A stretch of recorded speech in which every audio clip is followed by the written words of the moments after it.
When people are myopic, their eyes are too long, there's tension in the obliques. What is the experience? Well, if we create the metaphor that this is my personal space, well, when a person has myopia or is nearsighted or short-sighted, this person can see very well what's near, but cannot see far away. That's the experience.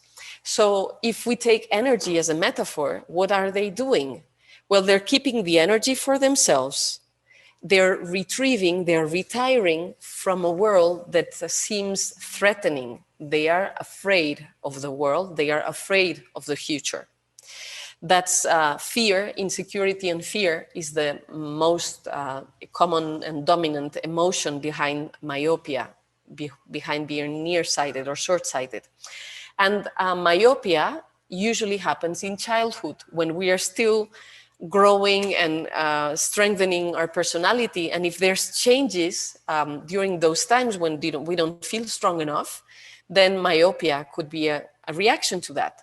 What situations are typically related with myopia? Well, for example, you're a child and your parents are arguing all the time, or somebody dies in the family, or there's another baby that's born, a little brother or a little sister. Even if it's a joyful thing for the family, it can be stressful for the child that's already there and that can wonder, are they going to still love me or not anymore? So that can be one cause of myopia. Also, if the family moves to another city or to another country or to another home, or if the child changes schools, that can be another time, another reason.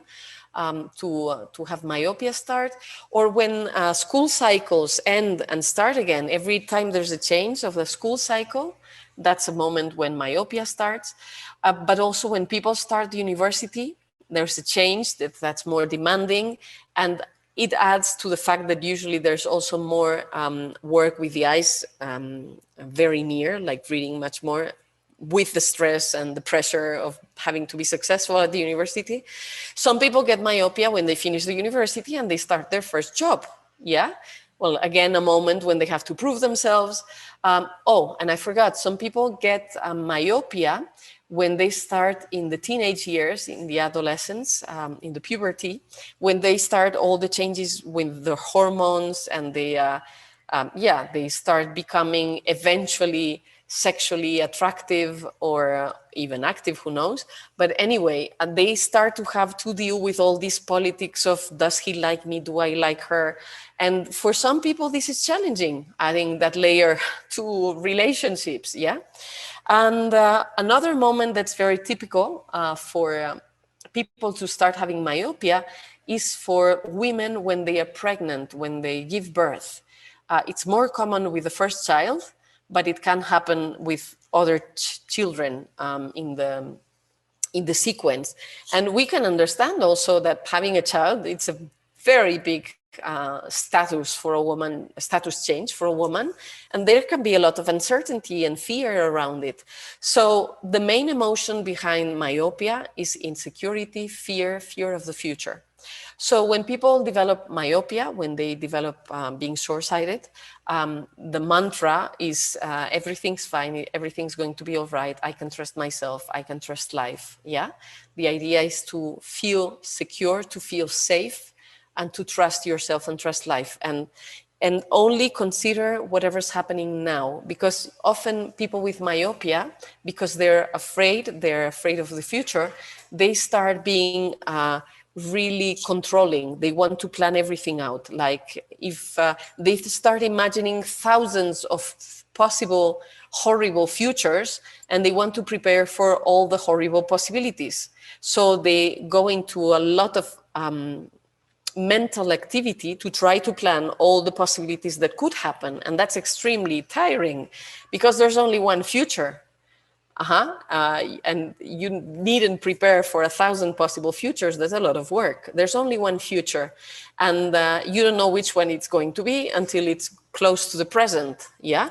So the idea for people with myopia to stop having myopia is to focus on the present, to leave the future to the future. If it's not here, then it's not relevant yet, and to put their attention to the present moment. And when you're present to the present, the present becomes a present. Yeah, the present becomes a gift. So these are the main ideas very quickly for people to release myopia. With hyperopia, the experience is also that people do not see clear near, they see better like far away. And the emotion behind hyperopia is also fear. But the reaction, the adaptive reaction, is different from myopia. People who develop myopia, when they're afraid, when they're feeling insecurity, they tend to freeze, yeah, and to hide. Whereas people who develop hyperopia, when they're afraid, they tend to run away, yeah, to go elsewhere. So people with hyperopia may find it difficult to stay in a given place because they feel they are not going to be safe if they stay, or even in relationships they may be tempted to like run away and because they don't feel enough safety, enough trust. Yeah, so when you know about this, you can also drop the insecurity and tell yourself, I am safe where I am, I can trust the situation, I can trust myself, I will be able to handle the situation, and I can stay here.